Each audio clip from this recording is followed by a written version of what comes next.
Good morning. This is an insightful interview with Mr. Kenneth Hunt, brought to you by Triumphant Magazine. Good morning, Teresa Jordan. Hello, everyone. My name is Teresa Jordan, and I am the founder, I am the distributor, and I am also the director of Triumphant Magazine.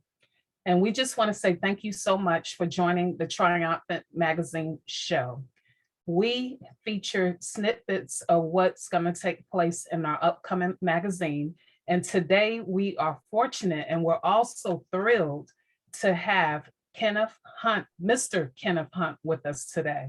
He's actually the operator, he's the administrator and owner of the Hunt House, which is a vacation rental in the heart of Daytona Beach, Florida. So at this time, we would like to say thank you, Mr. Kenneth Hunt, for being here with us today on the Triumphant Magazine show. And we would like for you to take a moment and be able to tell us about yourself, please. All right, good morning. Thank you for having me. I'm originally from Philadelphia, and I've been down in the Daytona Beach area for roughly about 8 years now. And I wanted to, get involved in the community somewhat. So I'm currently the president of the Halifax Historical Museum. I'm also the vice president of the Downtown Redevelopment. And I'm also a military veteran. I did over 20 years in the Air Force. And I have two beautiful daughters and one small granddaughter. All right. That's awesome. And if you could tell us about how your journey began with having the property over there in Daytona Beach, your Hunt House. Why did we decide Daytona Beach out of all the locations? Yeah, so as I mentioned, I've been here roughly 8 years, and I was renting a condo on Beachside, okay. And it was wonderful. However, it was time for me to invest in this area if I'm going to continue to stay here any longer. So one of the first ideas was to maybe get a multi-level unit and rent it to college students. And in my search, I came across the idea of having a vacation rental. I love it. I love it. And I love the fact that, which is brilliant on your part, how you brought the historical part to it. And then you also brought the modern part into it as well. So could you tell us how you decided to do that? Did you have like a vision of it? Did you have something written out? How did you come up with that brilliant idea? Yeah, so that's interesting. So this was never planned. As I had mentioned, I originally wanted to do the multi-unit. Yes. And then the vacation rental idea came about, and I had searched several properties, and then this one showed up, but it was in pretty bad shape. I believe you. But I saw that it had good bones, like it had hardwood floors, it had yes. Plaster crown molding, it had a plaster medallion, it had a basement, which is a rare feature in Florida. Yes. And there was also a possibility of it having original pocket doors. So all those things interest me, being able to maintain much of the architectural integrity of the house. And every piece of wiring in the house has been replaced. Every piece of plumbing has been replaced. Wow. 4 HVAC units and an entire roof. So everything has been completely remodeled in there. That's awesome.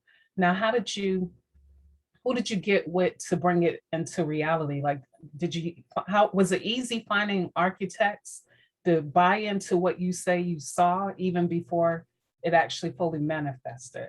Yeah, so, it has been quite a journey. To elaborate on this question in the previous one. Once I purchased the property, just out of curiosity, I wanted to know who the previous owners were. Oh, and I started at the Halifax Historical Museum looking at old phone books. Now, when I purchased the property, it said it was built in the 1940s. However, when I started researching, I was able to go back all the way between 1890 and 1895. Wow. And in that process, spending time at the historical museum, that's how I ended up being president, because I was spending so much time there and trying to find the right general contractor and subcontractors to fulfill this Yes. vision that was evolving. And what ended up happening is I end up letting that general contractor go within 6 months of the project, Wow. therefore leaving me with the dilemma of having to complete the project, Yes. find subcontractors, deal with the city, and then have a full-time job. Wow. That was a lot. It was a lot. It was a lot, but we came through. So what occurred after that, when I was sharing with, my family, what I was Yes. working through and dealing with, many of my family members on my mother's side have contracting carpentry skills. Okay.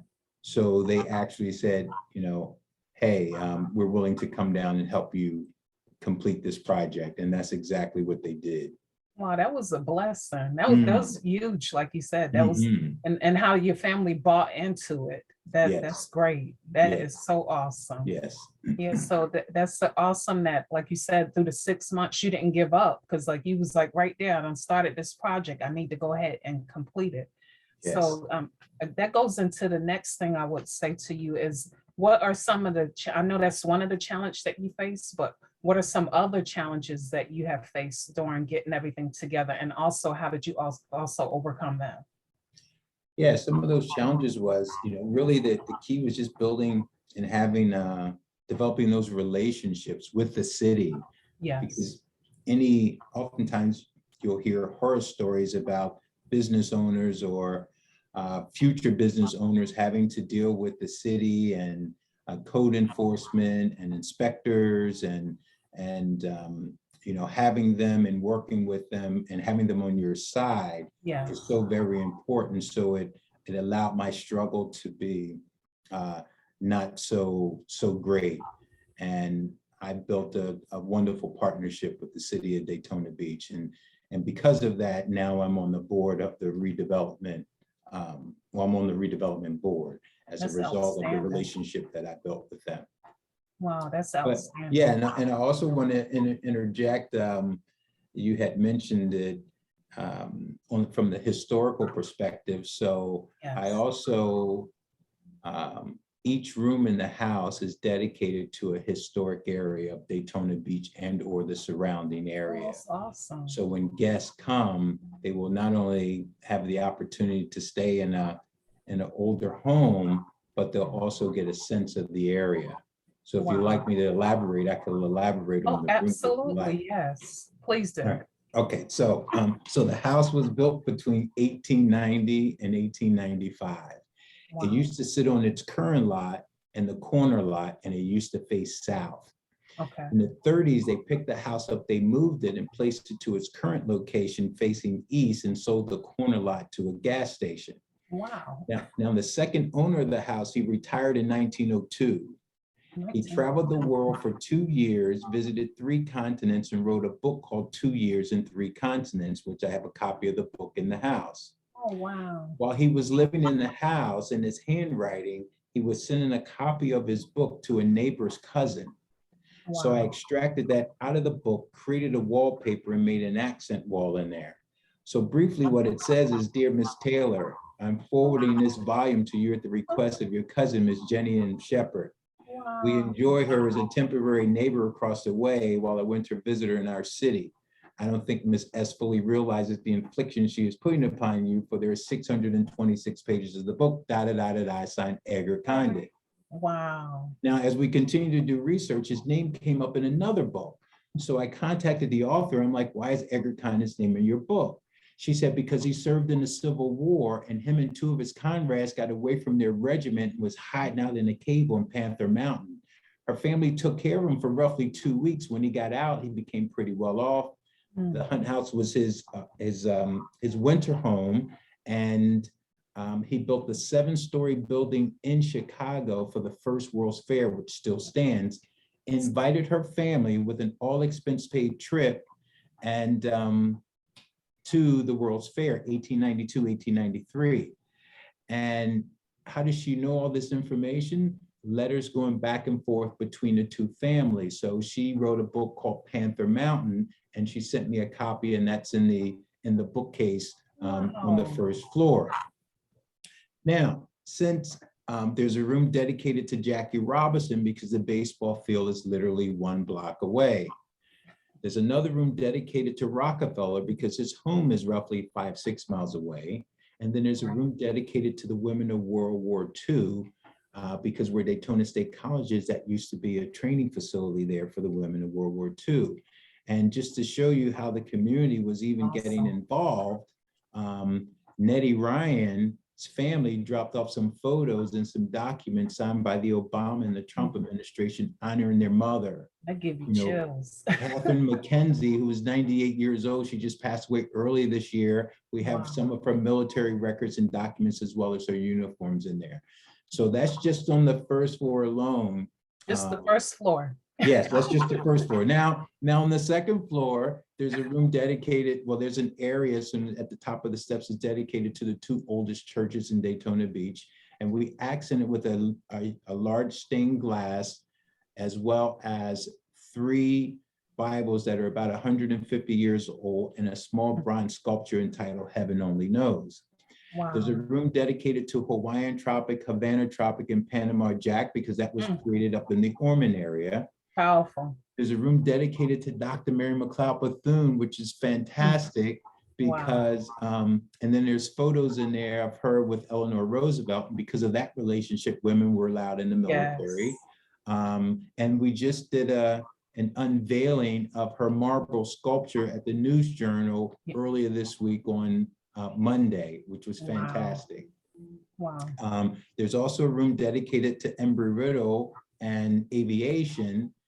And we accent it with an Army helicopter pilot's helmet, an Air Force fighter pilot's helmet, a bronze sculpture of a Tuskegee Airman signed by a Tuskegee Airman, and a naval fighter pilot helmet who was an Embry-Riddle alum. And then also this week we had a Blue Angel pilot come in and sign on the wall in there. Wow. Then on the loft, on the 3rd floor area is dedicated to NASA and space. So when guests come and they arrive, they'll get a sense of the community of who we are in Daytona Beach and some of the surrounding area. I love it. And I love it how you said you brought it all the way back from the 1800s up to now. That's like I said, brilliance at large. Did you know you were carrying all that? That's awesome. With just when you first looked at the house, did you see all that? Did you dream about it? No, it was all in evolution in Providence. So yes. The beautiful thing that I was able to do is just come up with some creative ideas and then just have it fulfilled. And I can just come up with it and my family just make it happen. So that's awesome. It just happens every day and I get to be in that space to do that. So it's a great feeling.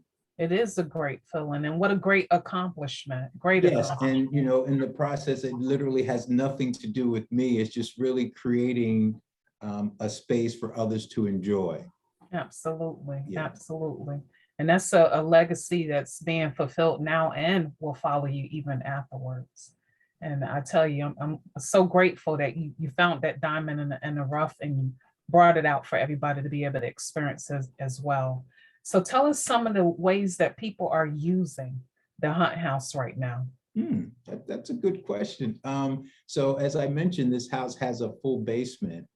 And now the history of basements in Florida and probably other locations, the basement is where the basements were homes that had basements were probably owned by individuals who were financially secure or had a lot of money. Yes. Okay?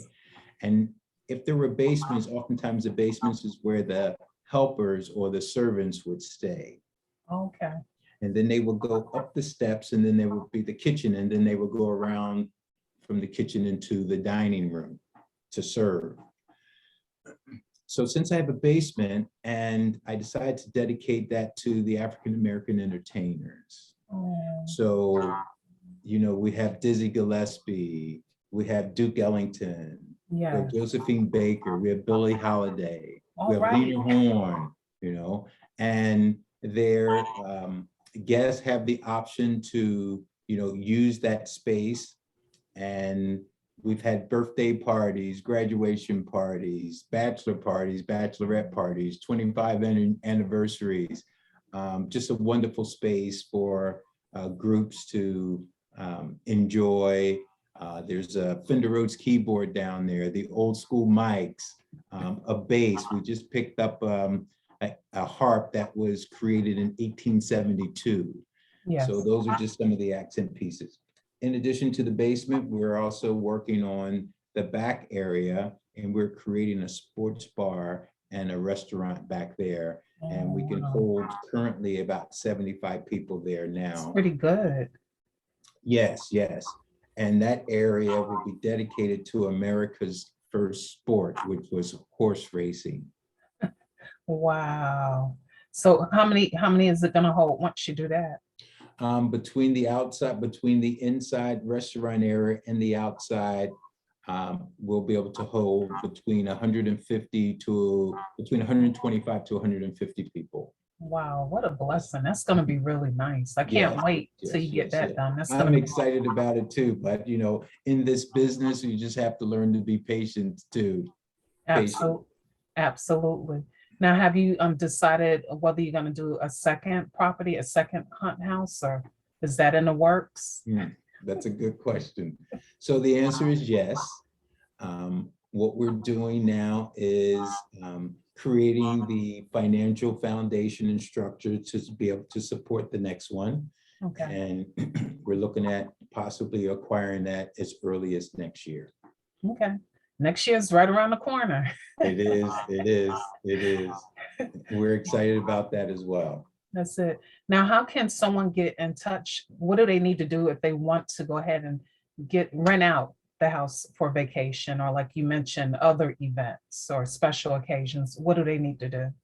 Right, so there are several links. You can go on the Evolve website, or you can go on Airbnb, you can Google the Hunt House, or I don't mind providing my email or even phone number. My email address is kennethhunt@comcast.net. You can reach out to me that way. And or if you want to give me a call and we can coordinate it, we can go about that area as well. And the number is 302-423-4873. Again, that's 302-423-4873. Okay, awesome. And is there anything else you would like to mention during this interview? That we haven't mentioned? Well, you know, sometimes life takes its turns in different directions, and I'm just thankful and blessed to be able to be in a position where I can just fulfill whatever the ideas I may have. I get an opportunity to just do it, and not living in the past, not living too far in the future, but being present. And you know, just want to thank all my family and my friends who have been a huge contribution to this project, because no one can ever do anything alone. No. And to be able to fulfill a passion that I have and to create, it's just a great place to be in. It certainly is. And we commend you, and continue to do the great work that you're doing. I can't wait myself to be able to spend some time over there. We definitely wish you the best for this year and even next year. And just one more time, if you could just say it one more time for the audience to hear, the best way to contact you one more time, please. Okay, and so my email address is my name, Kenneth Hunt, @comcast.net.